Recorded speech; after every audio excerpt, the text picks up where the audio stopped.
91টার মতো দেশে পিয়ার পদ্ধতি আছে। আমরা প্রতিটা ভোটারের তাদের উন্নয়নের জন্য পিয়ার পদ্ধতি আমরা দাবি করেছি। এরপরে এককভাবে ফ্যাসিস্ট সরকার তৈরি হওয়ার মতো পরিবেশ পিয়ার পদ্ধতি থাকে না। আর এখানে সংবিধান বারবার এককভাবে ক্ষমতায় ব্যবহার করে যে চটি বই হিসেবে সংবিধানে ব্যবহার করা, এই পরিবেশও থাকে না।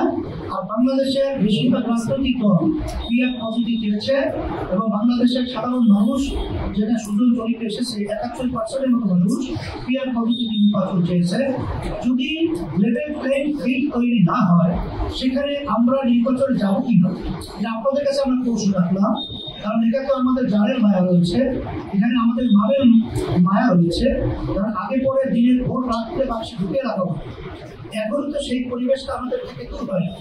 আমরা তো সেটা দেখছি যে এখন আধিপত্য এবং ফ্যাসিস্টদের এবং চাঁদাবাজদের যে দৌরাত্ম, কামড় টাকার যে দৌরাত্ম, সেখানে গুন্ডা বাহিনীর মাধ্যমে তাদের বেশক্তির মাধ্যমে এখানে সাধারণ মানুষ ভোট দিতে পারবে না। এটাই হলো বাস্তবতা, বিগত বাংলাদেশের ইতিহাস। এই পরিবেশ থেকে বাঁচার জন্য এখানে পিয়ার পদ্ধতি অতীব জরুরি দেশকে সুন্দর করার জন্য। এখানে আমরা লক্ষ্য করছি যদি পরিবেশ লেভেল প্লেইং ফিল্ড তৈরি হয় তখন তো আমরা সিদ্ধান্ত অনুযায়ী তখন আমরা বাস্তবতা নির্বাচনের ব্যাপারে আপনাদের সামনে ওই উপস্থাপন করব।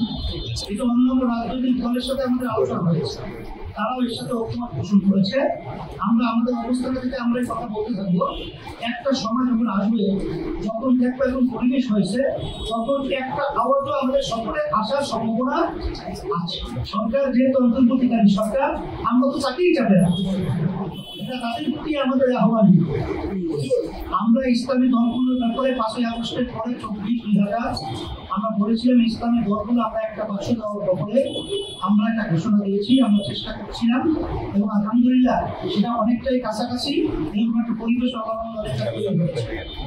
এর সাথে সাথে আমরা আরেকটা কথা বলেছি যে যারা দেশ প্রেমিক রয়েছে, মানবতা প্রেমিক রয়েছে, তাদেরকে আমরা সাথে নিয়ে আমরা দেশ গড়ার ব্যাপারে আমরা নির্বাচনের ব্যাপারে আমাদের একটা বাক্স দেওয়ার ব্যাপারে কিন্তু আমরা সেটাও কিন্তু মাথায় রয়েছে। সেটা সময়ের ব্যবধানে অবস্থার পরিপ্রেক্ষিতে সেটা আমরা ওইভাবে আপনাদেরকে দেখাবো।